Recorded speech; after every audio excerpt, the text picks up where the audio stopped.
This is called finding what needs to be replaced in the cooling system.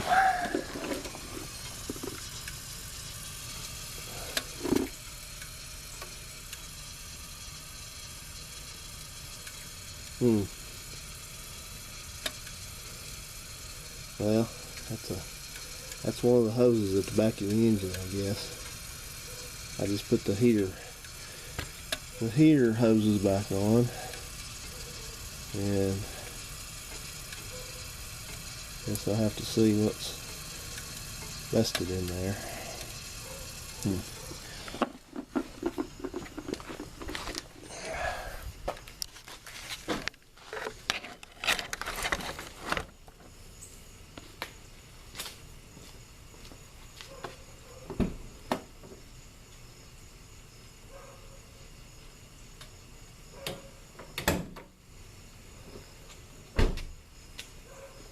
What's the old saying? Glad it happened in the driveway. Not exactly sure this car's cooling fan is working right now.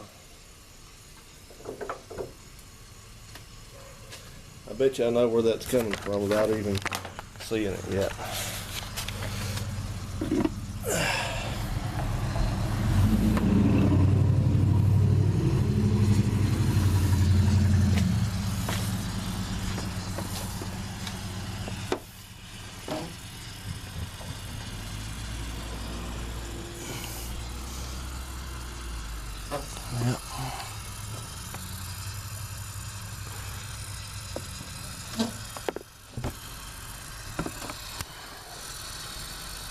Yep, see that?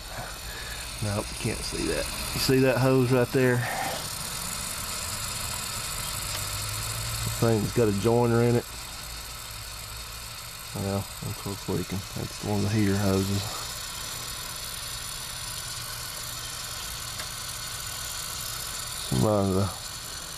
Somebody, I see what it is. You see, look right at the very edge right there where you see the drips and you see that line going across left to right. You see that hose that's right there in that corner of that round thing? That's probably not clamped all the way, because this thing, I don't even know if it was pressurized before, but that crack in the bottle. But there goes some of my coolant. Oh well, it's part of it. What's up, guys? Well, here we are again, taking pieces and parts off an engine, and we're back on the Focus again. And when we last left off, you saw in a previous clip that had a leak in the cooling system. After I shut the engine off, had a hose hissing, spitting coolant out, and that actually did not really come as a surprise, because that coolant bottle that was on here was cracked, so it was not maintaining any pressure. So I was kind of intentionally wanting to run this here in the driveway and just up and down the street to see if that exact thing happened, and it did. And what's going on is there's a set of hoses. This car has, I've learned in Z-Techology, and this car has a lot of coolant hoses running around on it. So let's take a look in here. I've taken the coil pack off and the air box out, both parts of the air box, and unclipped that stuff and got it out of the way, because you have to do that to get some room to see what you're doing in here. But anyway,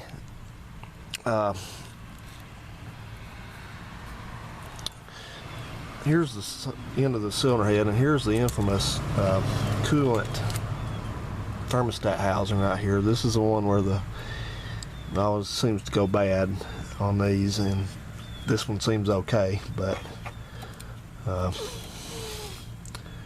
see something else kind of questionable too, just looking at it. I guess it's alright, but evidently this has been apart already, because back here you see there's a hose right here that's leading into the bottom of this thermostat housing, and it goes back this way.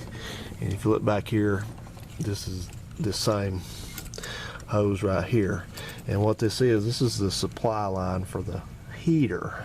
It's got two heater hoses that go in back there. It's like most any car. And then you got another hose that comes back out, and it's not normally too far away. Yeah, that's it right here. It's this one, and this one's getting my light up here. Kind of, you see that making that curve right there? That's it. It's a molded hose, and so it snakes around, and where it goes is up to the. This is called the heater outlet pipe. This is this one across the radiator that also blows up periodically. So what's going on is I see some really bad workmanship here. We've got a piece of hose, here, and then we've got a factory clamp, and then what looks like a connector, and then another clamp right under there, and then there's another clamp, 2 clamps actually, and I have to get in kind of a weird spot here for this, but let's see if I can show you. Let me see. Okay, yeah, right there. You see that? You see there's a factory clamp there, and then there's not a factory clamp on that side of this little. There's another junction right there. There's not supposed to be 2 junctions. There's supposed to be just the hose and coming from back here, and then another. Well, there's a junction, and then there's supposed to be just one single hose going up here to this.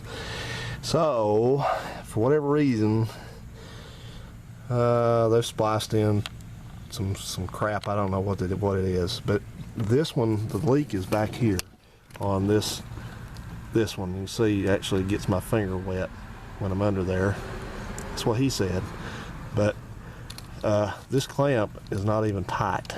You can't see it, but I can actually spin it with my fingers. It wasn't even tightened up. So here's something I'd like to do at this point in time. I would like to nominate whoever did the work on this car at any time. I would like to, even if it's different people, I'm going to collectively nominate them as the worst mechanic on the face of the earth. There's been no repair done to this car that was worth a shit. It's all terrible. Every bit of it. Everything. Every last repair done to this car. Anything that had to be repaired was terrible. It's beyond terrible. It wasn't even worth doing. The car would be better off if nothing had been repaired, probably. Even if it had to be parked, it would be better off, because poor dudes like me have to go back in here and fix all this crap. Because a conscientious mechanic takes the time to do jobs like this right. We don't do this stuff. So, you know, I'm lucky I made it home, because I drove about 30 miles home. And I guess because it didn't have any pressure on the cooling system, it didn't have enough to leak. But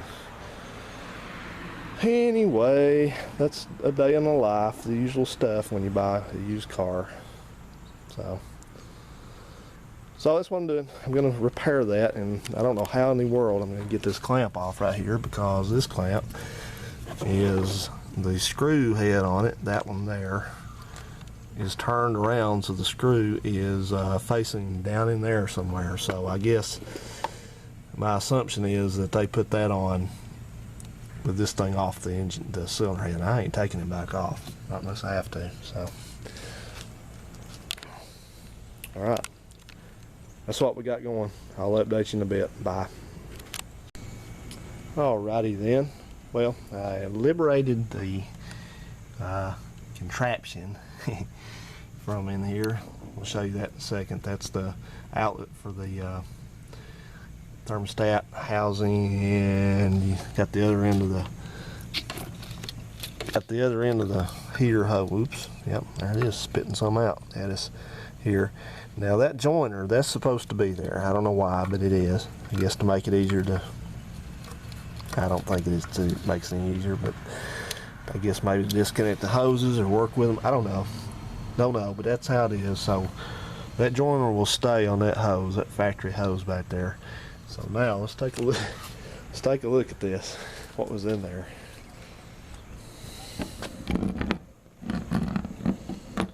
You like that? Actually, normally what there is in there is there's just a solid piece of hose, and it's actually a molded hose. If you go to the parts store to try to buy that, you can, but it's about, I don't know, $10 for that little molded hose. So we're not It's just regular old heater hose, so we're not going to do molded hose on this. But here's what was in here, and it's got this nice connector, and I like the artfully applied RTV on here, like that will stop it from leaking. Got some there. But here's the coup de grace on this. This clamp, this is the one that was leaking. This clamp was loose, and it was so loose that I just pulled this off the connector in there. You know, I just wonder, at what point do you just give up? What point do you say I can't take it anymore? What point do you say I've seen enough, I can't take another bit of this? I can't do it anymore. My mind has been corrupted by this bad mechanicking so much I can't think anymore. I don't know. I'm not to that point yet, but anyway, I will cut a new piece of heater hose, which I have over there, and put in, and put a new clamp in, and put it all back together, and refill it with coolant, and put it all back together. Ow. But anyway, that's what I'm doing. I guess I'll probably, evenings are getting shorter now. It's getting dark about 6, so I kind of push for time, and I know I'll be out all day tomorrow working. I won't be able to do anything, so I'm going to try to put it all back together. And the next thing I got to do after I do that is I have to see if the cooling fans are working. I know one of them works when you turn the air on, but I was suspicious that the low speed cooling fan is not working, so that absolutely has to be fixed. They cannot, if it is not. So, but these cars have a little feature on them which I'll show you, but they have you can take the odometer and you can go into a test mode on it, and I'll show you how to do it, and you can read out these different things, parameters, and one of them is you can see what the actual engine coolant temperature is on it. It's in Celsius, but you can do a conversion, and so I'll do that, and I'll watch to see if it's trying to overheat or not. So okay, let me get busy. Oh yeah, whatever. That's what I feel like doing. Extensions, big long extensions like this, are your friend working on this. Mommy, I want something to eat. Yeah. So is there a dog or screaming kids around here? How do you define America? Barking dogs and screaming kids.